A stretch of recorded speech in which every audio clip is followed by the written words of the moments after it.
J'ai 5 conseils à te donner aujourd'hui pour réussir à passer à autre chose, pour réussir à guérir d'une relation.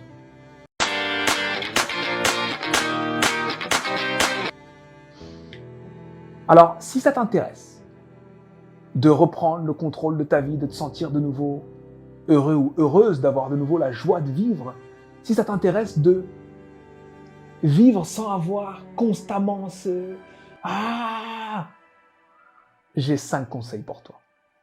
Le premier conseil que j'ai envie de te donner concernant ta rupture, récente ou non, c'est l'acceptation. La première chose que je veux que tu fasses, c'est que tu acceptes que cette relation, aussi belle qu'elle ait pu être, aussi intense qu'elle ait pu être, est terminée. Il faut que tu arrêtes d'entretenir dans ta tête l'idée de « ouais, peut-être que la personne qui m'a laissé va se réveiller et va regretter son... » Non, non. Il faut que tu lâches ça. Souvent, quand je parle aux gens de lâcher prise, ils ont l'impression que c'est quelque chose qui est derrière eux, qui les tient et qui les empêche d'avancer. Non, c'est toi qui te tournes et qui t'accroche à quelque chose. Tu veux avancer, mais tu es comme ça. Lâche ça. Et décide d'avancer. Alors oui, c'est pas évident. Et oui, ça ne fera pas disparaître la douleur. Mais c'est le point de départ. Quand tu es blessé, tu dois d'abord reconnaître que tu as une blessure pour pouvoir soigner cette blessure. La deuxième chose qu'il faut que tu fasses, c'est que tu changes l'histoire que tu racontes à propos de cette fin de relation. Si tu souffres autant, c'est certainement que tu te dis « Purée, j'avais trouvé la perle rare. J'avais quelqu'un qui me comprenait. J'avais quelqu'un qui m'aimait. J'avais quelqu'un qui me laissait être X, Y, Z.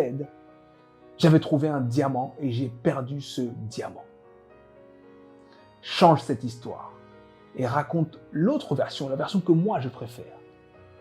Cette personne qui a décidé de partir a perdu un diamant.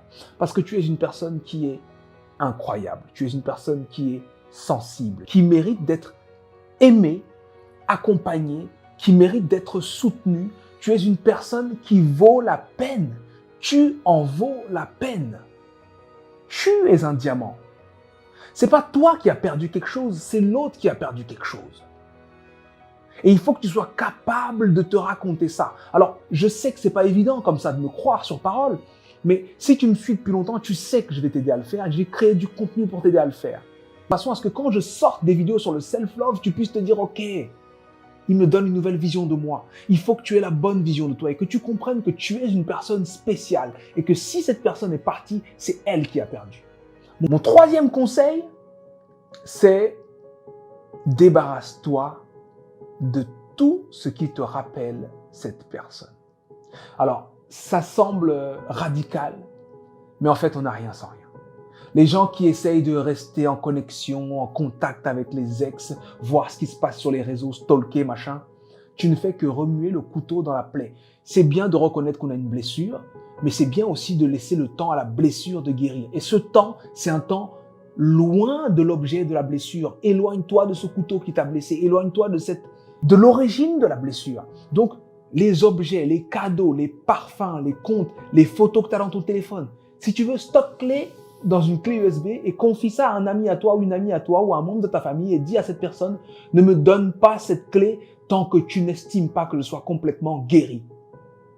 Mais moi, j'aurais carrément dit, détruis-moi tout ça. Détruis-moi tout ça. Tu as suffisamment de choses dans ta tête qui te permettront de te souvenir de ça. Mais ne garde pas ces éléments à côté de toi parce qu'en fait, ces éléments vont te renvoyer encore et encore vers ce que ça aurait pu être, vers ce que tu as perdu et ainsi de suite. Donc, enlève ça. Pour faire ton deuil, parce que c'est bien ce qu'il faut faire, le deuil de la relation. Pour faire ton deuil, il te faut du temps. Alors, même si la personne en face veut rester en contact avec toi, te dit des choses du genre « faut qu'on reste amis » ou bien « je veux prendre de tes nouvelles » ou « j'espère que ça va, j'espère que tu m'en veux pas », réponds-lui « j'ai besoin d'espace, j'ai besoin de temps. Leave me alone for now ». Donc, libère-toi de toutes les choses qui te rappellent cette relation.